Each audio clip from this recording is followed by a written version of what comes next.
Hi, my name is Derek McLeod. I'm an electrical assessor, and this is one of 6 presentations I've put together to support electrical apprentices who are on their Sitting Guilds 5357 Level 3 qualification, and in particular to do with the apprenticeship journey and the gathering and putting together of your workplace evidence. There's 6 units that you cover: 102, 106, 108, 109, 113 and 115.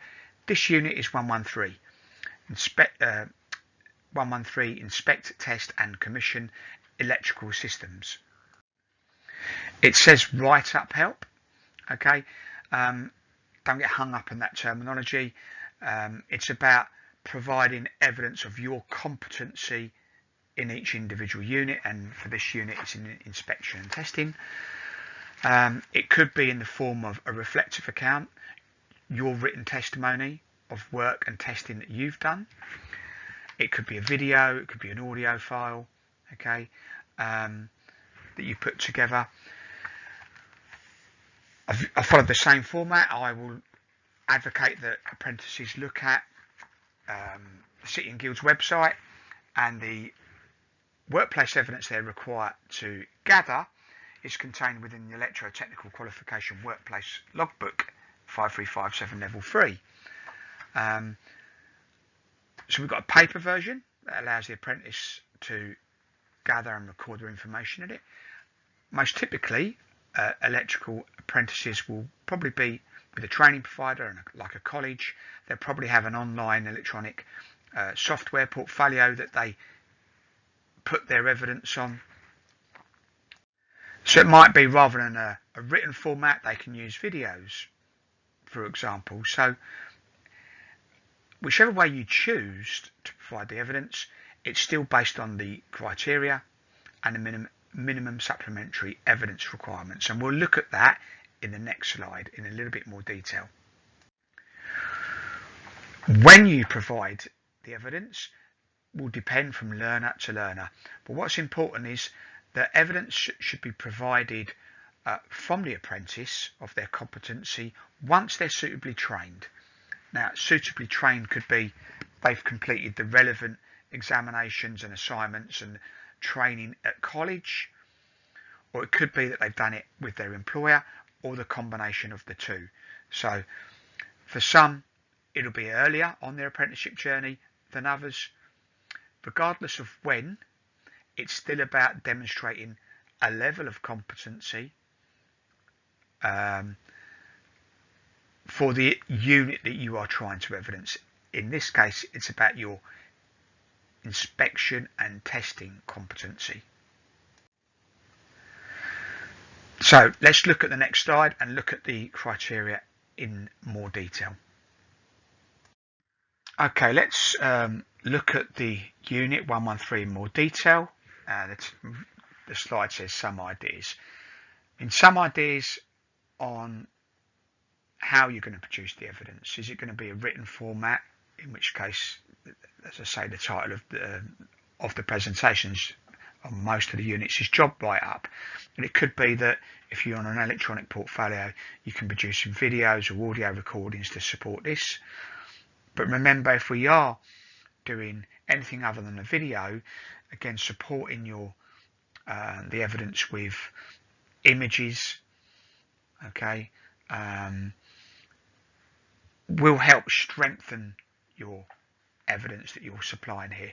If we look at the minimum supplementary evidence required as lifted from the workplace logbook, it's basically expecting that there will be certificates produced in this unit: copies of test certificates, schedules of inspections, schedules of test results and minor work certificates. Those are mandatory for this unit. And the unit on the slide on the right hand side as you're looking at it, okay, the criteria is there. So really, as we look through the unit, we start with safe isolation, but we start with the safe isolation procedure. So when we're moving on to inspecting and testing, it really is about adherence to your BS 7671, your guidance note 3, your on-site guide during, in particular, this stage of the electrical installation. Safe isolation procedure means the full procedure. It doesn't mean a short statement, I safely isolated. It means you, if you remember back to your Unit 101 on the 5357 course, practical tasks A to F, there was the isolation procedure very early on your apprenticeship journey. Remember that. That's how you explain it here. And if people are using the Electrical Installations Book 2 by Peter Tanner, you know, it's written down there, page 315. You know, if it's a single phase or 3-phase, you're going to explain the testing process adequately and pretty much word for word. Okay? No shortcuts. That's all I'd say here. You know, so saying you safely isolated and locked off, no, that isn't going to suffice. You haven't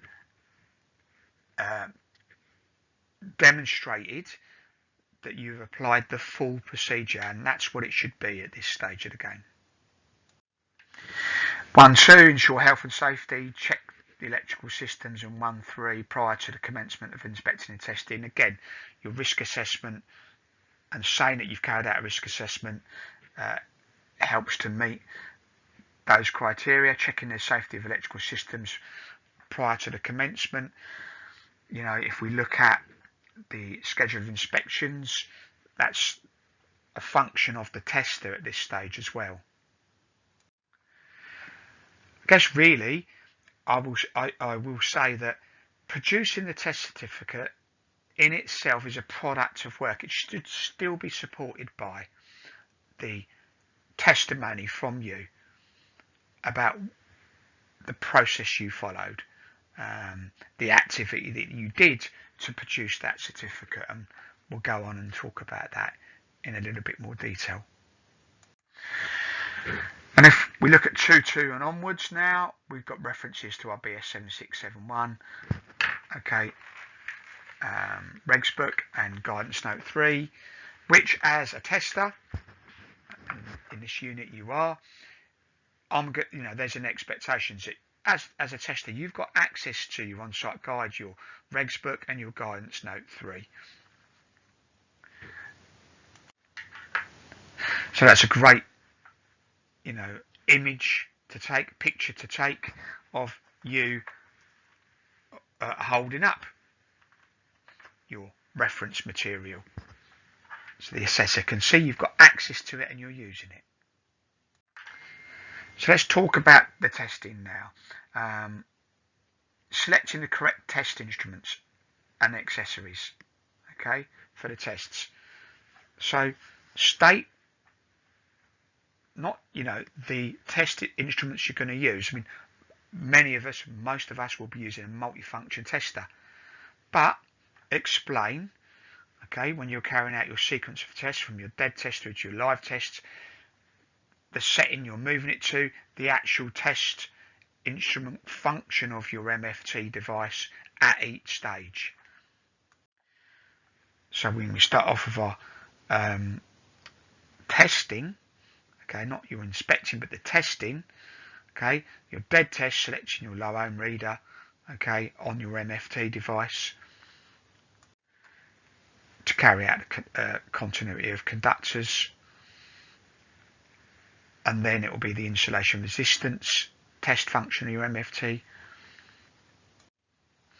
A good idea when we're selecting the test instrument to make a strong statement that shows that the test instrument has all the correct accessories, is in good working order, and it's calibrated and within date. So the assessor wants to know that you can use that test instrument properly. So don't forget, okay, if we're nulling the leads, you know, explain that we're nulling the leads. It's got to be checked adequately, set up adequately, used adequately. You carry out your sequence of tests in accordance with guidance note 3 or your on-site guide. And then you'll notice 3.3, analyse and verify test results. So as an assessor, that's something we're looking at. We're looking at your ability to interpret the test readings. And I have had instances where I've just shown an image of the test reading. And again, if through the narrative, if through the circuit that you're testing, if I can see a test result that, okay, isn't within the expected parameters, I'd expect you as the tester to recognise that as well. And I have had instances where that hasn't been the case, that I'm looking at something that should give a far lower ohm reading on a continent R1, R2 than it has done, okay, but that hasn't been picked up. So yes, the evidence is presented well, but I'm looking at your ability to analyse and verify the test result. If I'm suspecting we've got a loose termination producing a high resistance joint, so should you.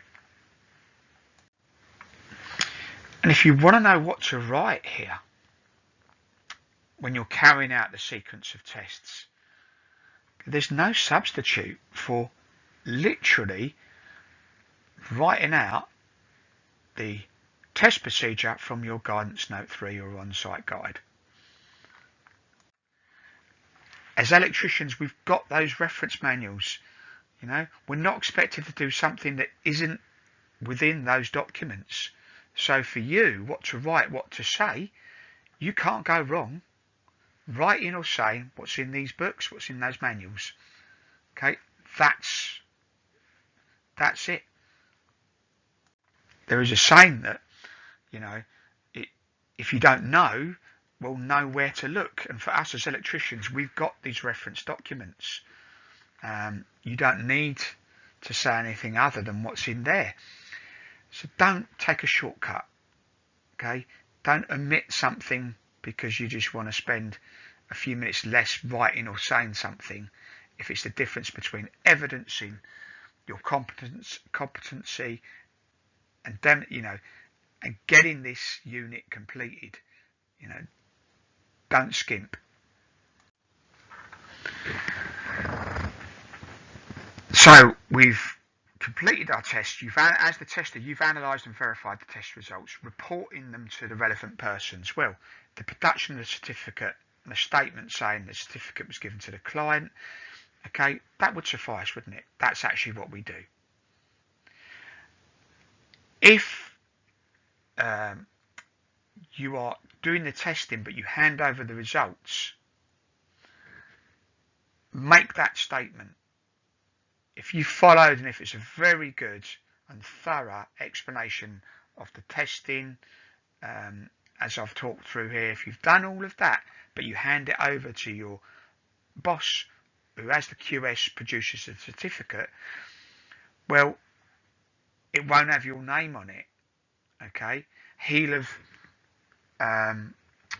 completed the certificate, but you've carried out the tests. So that's why I say the certificates on their own don't tell the story of what's happened. So just explain that if that's the case. But if we look at 3.4, now it says complete in accordance with BS 7671 and guidance note 3, the certificates. So it may be okay to carry out the test, hand the results over and produce on your portfolio the certificates from that activity. But for you, we want to see evidence that you can complete the test certificates properly. So if you don't have access to the software that's used at your firm, you can just copy out the test certificates from the back of your regs book, complete them and upload them as evidence with your signature on as a tester, because then you will have completed those certificates. And 3-4, it says, and you've got to produce one of each of those, okay, in 3-4. A, I, A2, and 3-4B. Okay, so we want to see an electrical installation certificate, which will have the schedule of inspections, the schedule of test results on it, and then we want to see a minor work certificate. So that is 113. Okay, and the next presentation that follows on from this naturally is 115, fault finding. But what I will say in this unit is it's natural through the testing process to identify faults. So you as the apprentice carrying out testing, commissioning of new circuits, okay, and I'll mention this in my 115 presentation, but if you do discover faults, that's why we test, isn't it? We commission new circuits and test properly, so we identify faults before we energize, because we're professionals. We don't just energize and it goes bang and then we find out there's a fault. So if you, through the commissioning of a new circuit, identify a fault, and you would use it in unit 115. I'll deal with that in the next presentation, but I hope you found this helpful. Again, leave comments if you want any suggestions for anything you might want me to do next. Once I've finished these presentations, again, I'll look at that, and good luck with your apprenticeship journey.